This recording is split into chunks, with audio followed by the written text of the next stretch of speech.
Hello guys, welcome back to my channel 1 crore portfolio. आज की इस डिटेल्ड वीडियो में हम बात करने वाले हैं वेस्टर्न ओवरसीज स्टडी अब्रॉड के बीएससी एसएमई आईपीओ के बारे में। एक ऐसा आईपीओ जो एजुकेशन कंसल्टिंग, लैंग्वेज ट्रेनिंग और स्टडी अब्रॉड काउंसलिंग इंडस्ट्री से डायरेक्टली लिंक्ड है। मार्केट में ऑलरेडी काफ़ी बज़ है कि यह आईपीओ लिस्टिंग गेन देगा। क्या वैल्यूएशन सही है, बिजनेस कितना स्केलेबल है और लॉन्ग टर्म इन्वेस्ट करना चाहिए या फिर अवॉइड करना चाहिए। तो चलिए शुरू करते हैं एक step by step deep dive के साथ। सबसे पहले बिजनेस मॉडल को समझते हैं।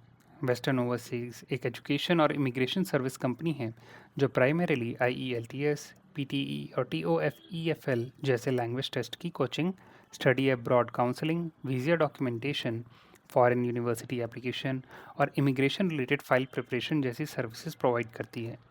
कंपनी का मेजर प्रेजेंस नॉर्थ इंडिया में है, स्पेशली पंजाब, हरियाणा, चंडीगढ़ और दिल्ली NCR, जहां स्टडी अब्रॉड का डिमांड हिस्टोरिकली काफ़ी हाई रहा है। बिजनेस मॉडल एसेट लाइट है, यानी कंपनी के पास बड़े बड़े फिजिकल एसेट नहीं है, सर्विस बेस्ड रेवेन्यू आता है, इसलिए स्केलेबिलिटी हायर होती है और मार्जिन्स ग्रेजुअली इंप्रूव करने का चांस होता है।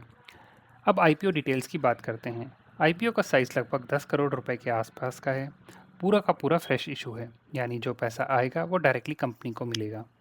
इशू साइज 56 रुपए के आसपास रखा गया है पर शेयर, जो एसएमई सेगमेंट के हिसाब से मॉडरेट वैल्यूएशन माना जा रहा है। लॉट साइज़ काफ़ी बड़े एसएमई आईपीओज़ में होते हैं, तो उसी की तरह इसका भी लॉट साइज़ काफ़ी बड़ा है, अराउंड 2 to 2.25 लाख का minimum investment. Listing BSE SME platform पर होगी, जहां लिक्विडिटी जनरली लो ही होती है। प्राइस स्विंग्स काफ़ी शार्प होते हैं, तो ये एक इम्पॉर्टेंट फैक्टर होता है रिटेल इन्वेस्टर्स के लिए, क्योंकि एसएमई स्टॉक में एग्जिट हमेशा ईजी नहीं होता। अब सबसे इम्पॉर्टेंट बात, फाइनेंशियल परफॉर्मेंस। वेस्टर्न ओवरसीज़ ने पिछले 2-3 सालों में रेवेन्यू ऑलमोस्ट डबल किया है।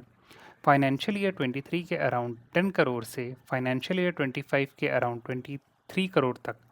प्रॉफिट भी स्टेडीली इम्प्रूव हुआ है। फाइनेंशियल ईयर 23 का नेट प्रॉफिट अराउंड 45 लाख था, जो फाइनेंशियल ईयर 25 में 2 करोड़ से ज़्यादा हो गया है। मतलब प्रॉफिट कैगर स्ट्रांग है और मार्जिन भी इम्प्रूव हो रहे हैं। डेट मॉडरेट है, लेकिन आईपीओ प्रोसीड का एक हिस्सा लोन रिपेमेंट में जाने वाला है, जिससे बैलेंस शीट और क्लीन होगी। कंपनी का रेवेन्यू ऑन नेटवर्थ भी 30% के ऊपर आ रहा है, जो एसएमई सेक्टर के लिए काफ़ी स्ट्रांग नंबर है। लेकिन अब सवाल उठता है, वैल्यूएशन सही है या नहीं। फाइनेंशियल ईयर 24-25 का ईपीएस कंसीडर करें तो पीई रफली 10 to 11 टाइम्स के रेंज में आता है। एजुकेशन और स्टडी अब्रॉड कैटेगरी के एसएमईज ये वैल्यूएशन ओवर वैल्यूड नहीं माना जाता। ये fair to slightly reasonable price zone में आता है।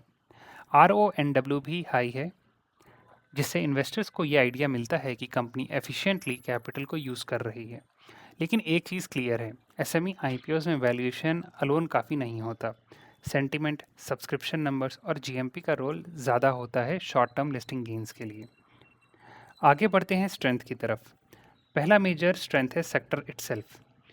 स्टडी अब्रॉड डिमांड इंडिया में कंसिस्टेंटली हाई और नॉर्थ इंडिया के स्टेट्स जैसे पंजाब और हरियाणा में ये ट्रेंड और भी स्ट्रांग है। दूसरी स्ट्रेंथ इंटीग्रेटेड सर्विस मॉडल है। कोचिंग से लेकर वीज़ा फाइल तक सारी सर्विसेज एक ही रूफ के अंदर मिल जाती हैं, जिससे कन्वर्जन रेट और पर स्टूडेंट रेवेन्यू दोनों इंप्रूव होते हैं। थर्ड स्ट्रेंथ ब्रांड प्रेजेंस है। कंपनी का रीजनल नेटवर्क ऑलरेडी स्ट्रांग है और आईपीओ मनी मार्केटिंग और टेक्नोलॉजी अपग्रेड पर लगने वाले हैं, जिससे ब्रांड और डिजिटल इकोसिस्टम दोनों इंप्रूव हो सकते हैं। ये लॉन्ग टर्म स्केलिंग में हेल्प करेगा। लेकिन हर बिजनेस के साथ कुछ रिस्क भी होते हैं, और यहाँ भी कुछ रिस्क क्लियरली विजिबल हैं। सबसे बड़ा रिस्क रेगुलेटरी और जियोपॉलिटिकल रिस्क है।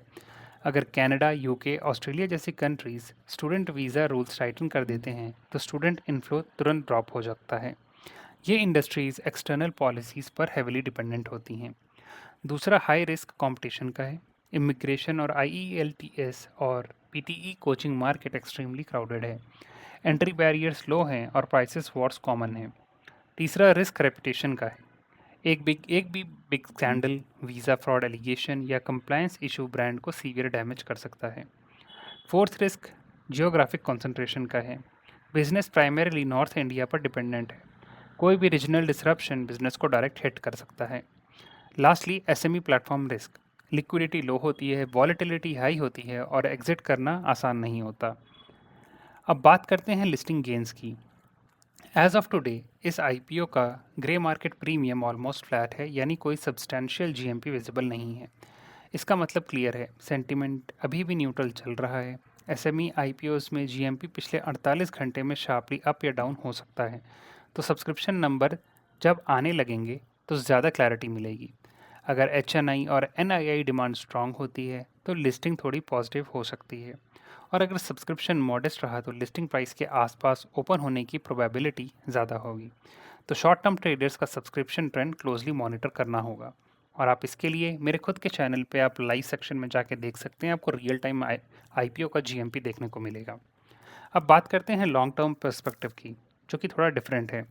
अगर आप लॉन्ग टर्म के लिए देख रहे हैं, इस एसएमई आईपीओ के रिस्क को ध्यान में रखते हुए आपको कुछ चीज़ें करनी पड़ेंगी। ये बिजनेस फाइनेंशियली डिसेंट, ग्रोइंग और हाई RONW वाला लगता है, लेकिन हाई रेगुलेटरी डिपेंडेंस एक परमानेंट रिस्क है। लॉन्ग टर्म इन्वेस्टर्स के लिए बिगेस्ट चैलेंज यही होता है कि वीज़ा पॉलिसीज़ कम्प्लीटली कंपनी के कंट्रोल के बाहर होती हैं। इसलिए ये stock moderate risk growth play की कैटेगरी में आता है, not a low risk compounding stock. Conservative stock investors को एसएमई आईपीओ जनरली अवॉइड करनी चाहिए, स्पेशली जब मिनिमम इन्वेस्टमेंट इतना हाई हो।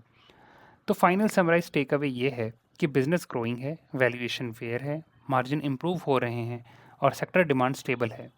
लेकिन regulatory dependence, competition, reputation sensitivity और एसएमई प्लेटफॉर्म रिस्क इसको हाई रिस्क कैटेगरी में रखते हैं। लिस्टिंग गेन्स अनरिलायबल लगेंगे जब तक सब्सक्रिप्शन नंबर सॉलिड ना हो जाएं। लॉन्ग टर्म के लिए एक सेलेक्टिव इन्वेस्टर्स के लिए ठीक हो सकता है जो एसएमई रिस्क एपेटाइट रखते हैं। अगर आप चाहें तो इसमें आप अप्लाई कर सकते हैं अपने रिस्क के एपेटाइट के हिसाब से। तो ये थी overall information related to Western Overseas IPO. अगर आपको ये वीडियो पसंद आई हो तो प्लीज़ सब्सक्राइब करिए मेरे चैनल को, और ऐसे ही आईपीओ की डिटेल पाने के लिए see you in the next video.